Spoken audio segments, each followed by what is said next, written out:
La irrupción de la prosa en lengua castellana dentro del ámbito de la literatura se produce con posterioridad a su uso en el verso. Los textos más tempranos conocidos se fechan a finales del siglo XII y en los comienzos del siglo XIII.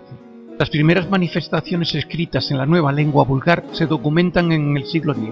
Son las glosas emilianenses y las glosas silenses, que no pasan de ser meras anotaciones realizadas al margen de textos en latín con la intención de facilitar su comprensión al lector o al estudiante.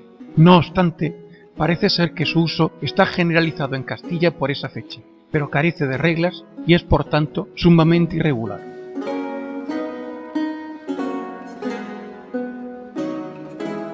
Un acontecimiento cambiará radicalmente esta situación: la victoria de la coalición cristiana frente al ejército almohade en la batalla de las Naves de Tolosa, en el año 1212. La batalla invierte el signo de la reconquista y marca el principio de la hegemonía castellana que llega a su cenit con Fernando III, quien fusiona en su persona las coronas de Castilla y de León y domina amplios territorios de Andalucía y de Murcia.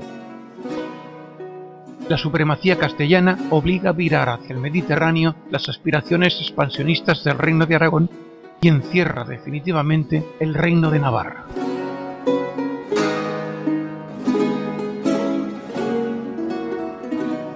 Hay otras circunstancias que ayudan a la consolidación de la lengua castellana.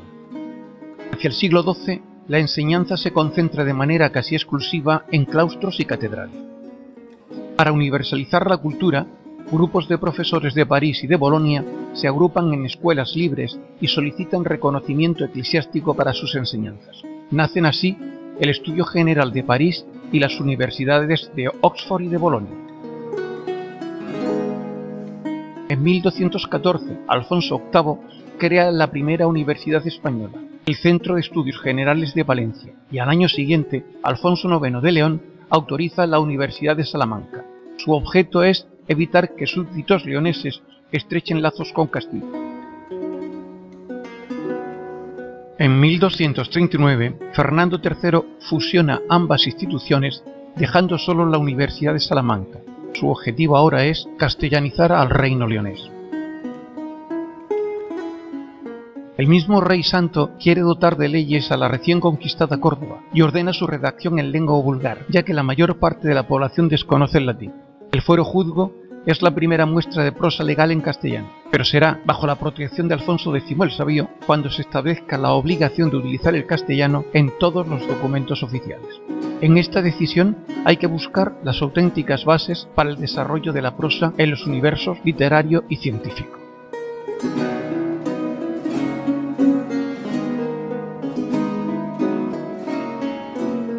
El principal acierto del Rey Sabio es conservar la antigua Escuela de Traductores de Toledo, que amplía con centros de investigación en Murcia y Sevilla. Aspira a convertir el castellano en lengua de cultura y recopilar todo el saber de su época.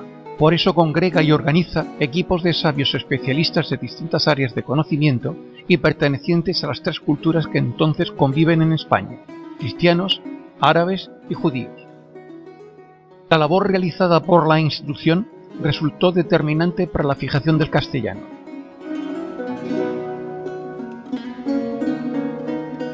Las escuelas de traductores surgen allá por el siglo X, pasando al latín estudios sobre la Biblia y otras obras procedentes del mundo oriental que llegan a Occidente a través de los árabes. La cercanía musulmana hace que la España medieval se erija en modelo a imitar por la sociedad ilustrada de Europa. Hacia el siglo XII, el referente de esta actividad es el monasterio de Ripoll, desplazado en su importancia por la escuela toledana, que reúne a un importante colectivo de científicos de la más variada procedencia.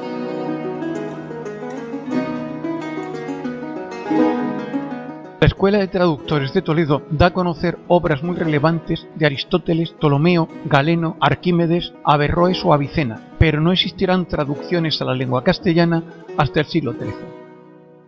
Muchas de las realizaciones de la escuela lo son a propuesta directa del rey, cuyos intereses trascienden de los límites temáticos impuestos hasta ahora desde la perspectiva cultural cristiana. Los más antiguos textos originales en prosa romance se relacionan así con la ciencia, la historia y la didáctica. La historia es una obsesión de la época. El español medieval está orgulloso de su presente y de su pasado, Cada reino, comarca o villa tiene su propia crónica. Dos son los grandes proyectos historiográficos realizados bajo la protección de Alfonso X, la Crónica General y la Grande General Historia. La primera recorre todo el pasado ibérico hasta el reinado de Alfonso VIII de Castilla y conserva en prosa muchos cantares de gesta que de no ser por ella se hubiesen perdido.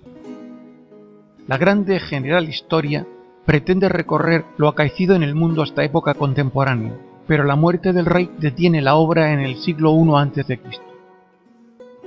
La modernidad de ambos proyectos se plasma en una narración que entiende los hechos como obra directa de la actuación de los hombres al margen de cualquier intervención divina. Subrayan el concepto de patria y consideran a Castilla como la legítima sucesora del antiguo reino visigodo. La obra jurídica que promueve Alfonso X supone la renovación del panorama legislativo de los fueros peninsulares. Está constituida por el fuero real, espéculo y el código de las 7 partidas.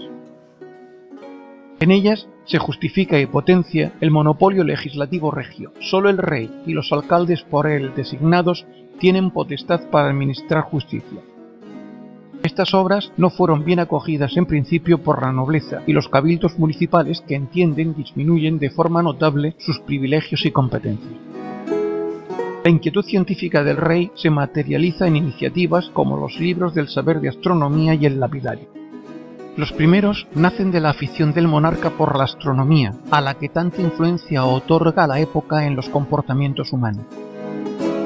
Llaman la atención sobre las maravillas creadas por Dios y contienen conocimientos de astronomía, astrología y técnica adivinatoria. Describen, además, aparatos de medición como relojes o astrolabos.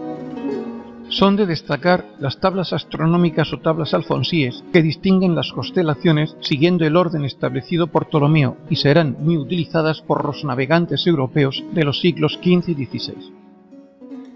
El lapidario es un conjunto de 4 libros que describen alrededor de 500 metales y piedras que se asocian a los signos del zodiaco.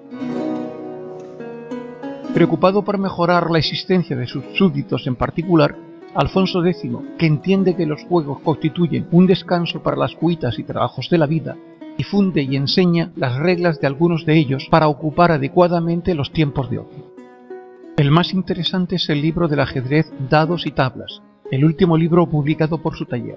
Comienza clasificando los juegos en 2 categorías, los que requieren esfuerzo físico como la equitación a la pelota y lo de carácter sedentario, entre los que se encuentran los que ocupan este libro. La obra consta de 200 folios y unas 150 miniaturas. Trata con especial esmero el juego del ajedrez, al cual confiere el rango de juego de reyes y gente noble e inteligente.